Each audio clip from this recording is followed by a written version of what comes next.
अल्हम्दुलिल्लाहि रब्बिल आलमीन अस्सलातु वस्सलामु अला रसूलिहिल करीम अम्मा बाद अऊज़ु बिल्लाहि मिनश शैतानिर रजीम बिस्मिल्लाहिर रहमानिर रहीम रब्बिश्रह ली सदरी व यस्सिर ली अमरी वहलुल उक़दतम मिन लिसानी यफ़क़हू क़ौली।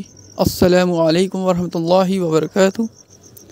अल्लाह आप तमाम को खैर व आफ़ियत से रखे।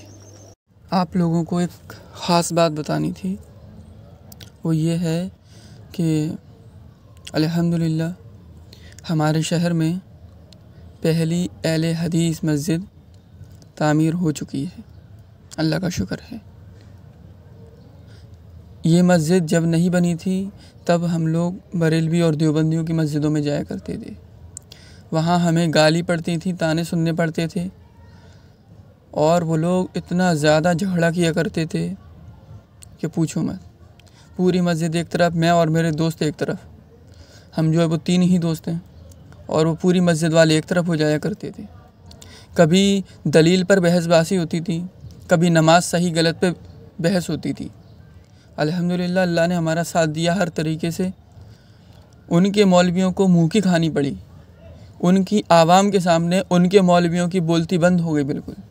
और जब उनकी बोलती बंद हो जाती थी, जब उनके पास दलील नहीं होती थी, तो ये लोग अपने जो गुंडे जैसे चेले होते हैं ना इनके, उनको हमारे पीछे लगा दिया करते थे।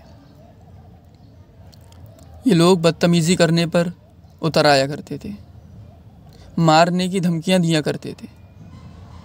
जब हम इनकी मस्जिदों में जाते थे तो कहते थे कि जाओ अपनी मस्जिद अलग बनाओ, अपना इमाम अलग लाओ। हम कहते थे हमारी ना कोई मस्जिद है ना कोई इमाम है।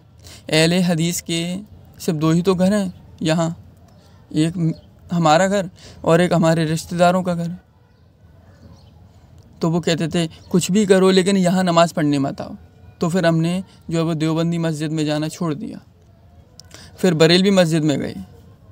तो बरेलवी मस्जिदों में जब जाने लगे तो उन्होंने भी हमें वहाँ से बेइज्जत करके निकाल दिया। ज़िल्लत और इज़्ज़त का मालिक तो अल्लाह ही है। तो फिर हमने सोचा कि भाई घर पर ही नमाज़ पढ़ लेते हैं। वैसे भी हम इनके पीछे नमाज़ नहीं पढ़ते, होती ही नहीं है।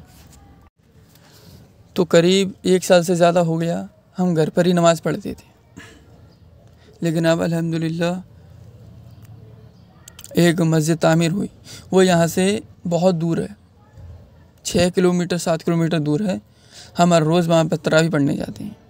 अल्लाह का फजल है। बिहार से एक हाफिज़ साहब बुलाए हैं अहले हदीस की, वो वहाँ पर तरावी पढ़ा रहे हैं। तो हम उनके पीछे नमाज़ पढ़ने चले जाते हैं, तरावी पढ़ने के लिए। लेकिन अब इन लोगों को इससे भी प्रॉब्लम है। तो ये तबलीगी जमात और देवबंदी वाले वहाँ पर आकर धावा बोलते हैं मस्जिदों में, क्योंकि उस मस्जिद में ज़्यादा जब लोग आते नहीं हैं नमाज़ पढ़ने, और जितने भी हैं वो गांव के लोग हैं, उनको कुछ पता नहीं है। तो उनको भड़काते हैं वो हमारे ख़िलाफ़।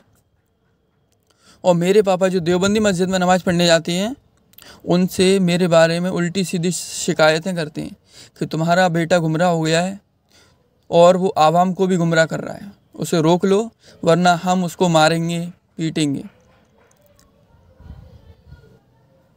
ये सब है। मेरे पापा चाहते हैं कि मैं उस मस्जिद में जाना छोड़ दूं, नमाज़ पढ़ना छोड़ दूं, और अगर नमाज़ पढ़ूं भी तो खुतबा ना दूं। अब खुतबे का मैटर ऐसा है कि जो हाफिज़ साहब आए हैं उनको खुतबा देना नहीं आता, तो ना चाहते हुए भी वो खुतबा नहीं देते और मुझे देना पड़ता है। अल्हम्दुलिल्लाह मैंने ज़िंदगी में पहली बार खुतबा दिया रमज़ान के पहले जुमे को, मिंबर पर चढ़कर अहले हदीस मस्जिद में। जितना सोचा था उससे ज़्यादा अच्छा गया, उससे ज़्यादा बेहतर खुतबा दिया मैंने अल्हम्दुलिल्लाह। मुझे लगा नहीं था मैं इतना अच्छा खुतबा दे सकता हूँ। वो तो इतना ज़्यादा डीप में घुस गया था मैं कि मुझे तो पता भी नहीं चला कि मेरा रोज़ा है और रमज़ान का महीना चल रहा है। मैं खुतबे के दौरान ही अपने दोस्त से पानी का इशारा करने लगा, भाई पानी दे, गिलास सूख रहा है।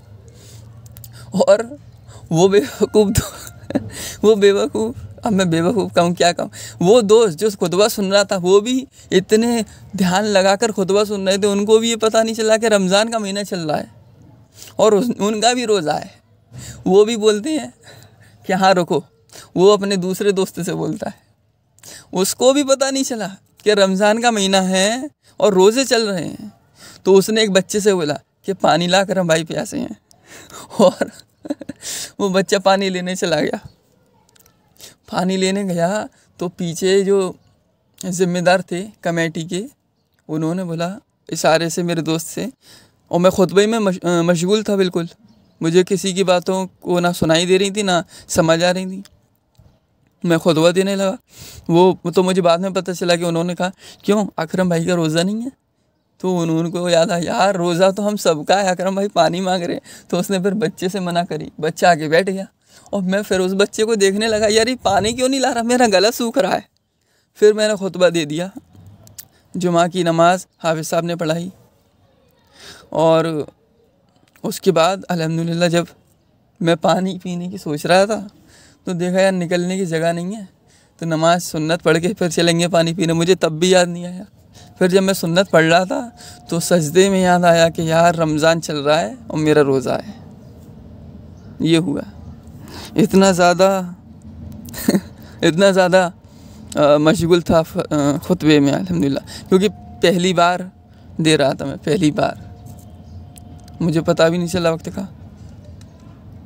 माहौल अल्हम्दुलिल्लाह पहले जुमे को और दूसरे जुमे तक अल्हम्दुलिल्लाह बहुत अच्छा था, लेकिन इन लोगों की कारस्तानियों की वजह से ये लोग वहाँ 4-5 लोग इकट्ठे होकर जाते हैं, गांव वालों को भड़काते हैं और जो हमारी मस्जिद के ज़िम्मेदार हैं उनको धमकियाँ देते हैं। ये लोग बड़े ही कायर और निकम्मे हैं। इन लोगों के पास दलील तो कुछ है नहीं सिवाय इसके कि ये लड़ाई करने पर उतारू हो जाते हैं, बहसाबाजी पर उतारू हो जाते हैं, कोई भी दलील नहीं है इनके पास। आप लोगों से दरख्वास्त है कि इनके लिए बद्दुआ करिए, बरेलवी देवबंदियों के लिए बद्दुआ करिए ज़्यादा से ज़्यादा। ये अल्लाह के दीन के दुश्मन हैं, और अहलुल हदीस के लिए, मुसलमानों के लिए, तौहीद परस्तों के लिए दुआ करिए इंशाअल्लाह। ठीक है। अस्सलामु अलैकुम रहमतुल्लाहि व बरकातहू।